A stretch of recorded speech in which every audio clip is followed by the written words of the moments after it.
Good morning, or afternoon, or evening, ladies and gentlemen. Welcome to my Module 2 discussion. My name is ColetinJEnsrud again. You can just call me Colton. So this is Chapter 2. I will go over questions 1 through 3. So question 1, explain the two categories of functional approach to leadership. Citing our text, discuss how each category helps developing a person's leadership ability. First off, let me just say, if I look to the right, I have a monitor over here. I have a script on it. So for that part 1 question, functional approach to leadership, there's two approaches. There's task and process. On page 2.1.2, task helps a team get work done via delegating duties, tasks, missions, operations, making meetings, and making sure everyone is trained, not just trained, but trained well. The process for a functional approach to leadership, it's a leader who engages to maintain a better together climate by managing conflict and rewarding individuals for completing the task in a timely manner or when the goal is reached. So basically, task is just task oriented and process is more gathering people for completing goals and awarding those individuals. Now, part 2, or question 2, sorry. This one states, discuss the different sets of leadership assumptions that impact how leaders approach motivation. Analyze how the concept of motivation is based on various principles. So, question 2, I wrote that there's different leadership assumptions. They vary. So there's classical, human relations, and human resources. These are on page 2.2.1 through 2.2.3. One is people that feel effective leadership is giving people some sort of award or an accommodation for doing a good job. This could be money, it could be paper, it could be just like a letter of appreciation.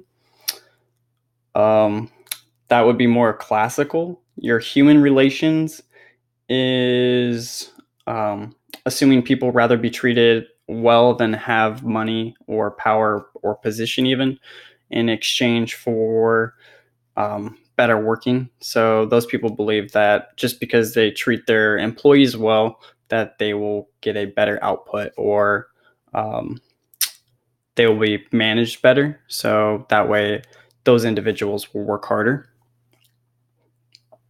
You have human resources, which is like human relations, but these are empowering people through motivation and or organization. So that way they can create a more of a team effort, cohesive, and unification of those individuals. So that's what I put for 2. 3, according to our authors, what is meant by power?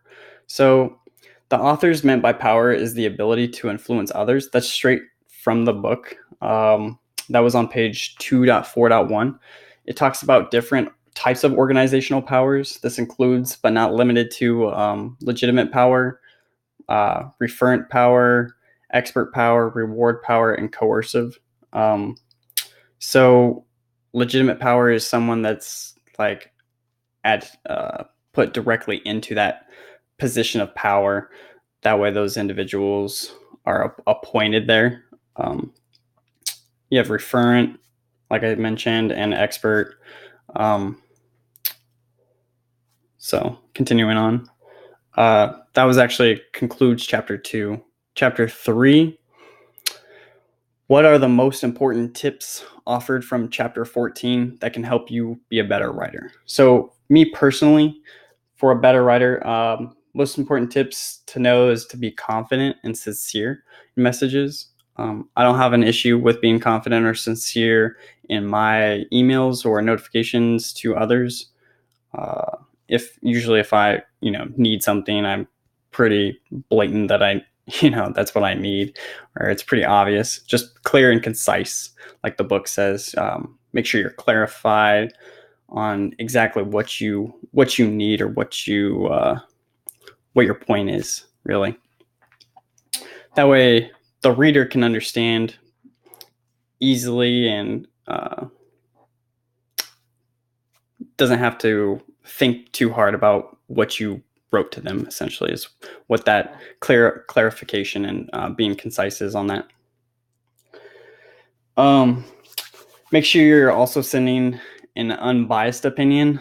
I'm not the best at that. I'm pretty biased sometimes, although that sounds bad, but it doesn't have to always be bad. I'm usually like more lenient towards one thing or another. I'm not stereotyping anyone or being sexist, or I don't do ageism or anything like that. It's just you can, have an opinion on something and kind of convey towards that thing, I guess. So I need to work on that. That's on page 14.1.2, and it talks about your biased messages and how to be unbiased. Again, I wrote on here, just make sure that you clarify your writing, avoid redundancy. So you can iterate something, but most of the time, if you do a huge paragraph in a message, you actually do want to reiterate what your main point is. Don't be ridiculous with it. Don't, say the same thing 7 times in your message. So that should get your point across. Just doing it the one or 2 times, for your conclusion, just reiterate what you said before. And don't overuse intensifiers. So don't say, that was perfect, excellent job. Those are intensifiers, like excellency, perfect, better than, words like that. So question 2, based on tips offered in chapter 14, what are your personal greatest strengths and weaknesses as a writer? So my personal greatest strengths are single-handedly writing professional emails to others. I like to use, instead of sincerely, I like to write respectfully or respectfully sent. That usually sounds better. And if you do 2 spaces between, as on page 14.3.2, I do believe that shows the memo on how to space, so you can sign right below where it says respectfully, or between thank you and respectfully. So you want to say thank you to show, some respect, and keep it, 2, hit enter twice, and then you can sign between thank you and respectfully to show that you are sincere on your message. And you would scan it and then email that. So that's something I've learned in the Marine Corps to do. And it shows like your superiors or even your peers, subordinates, that you really go above and beyond. My weakness is being more subjective towards writing emails than that of which calling someone or voice. So I don't do much voice to voice very often. I'd rather just send someone an email, when it's sometimes just easier to pick up the phone and be like, hey, can you do this for me? Or, hey, I need this. Can you send this email or this attachment? I also prefer email even over face-to-face, but I will go talk to someone face-to-face if they're just down the hall. I wrote this down because this one's a big one to me. I will personally never text anyone at work. I think that using someone's personal phone, or if you're texting someone's personal phone for work-oriented situations, I feel like that's disrespectful. The company doesn't pay for their phone, so it's like you shouldn't use their materials to contact them. If they don't want to be contacted after work hours, you shouldn't probably contact them at all. Even if it's pretty urgent, you can probably just send them an email or leave them a voicemail on their phone.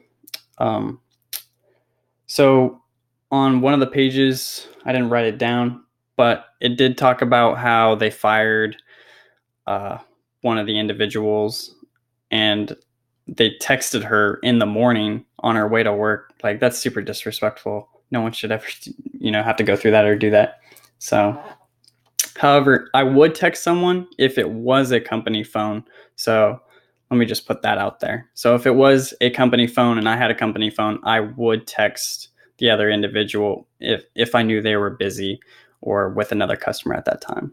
So, and Yeah, I think that's it for chapter 14. Well, thank you for watching my video and have a good rest of your week. See you in class next Wednesday. Thank you.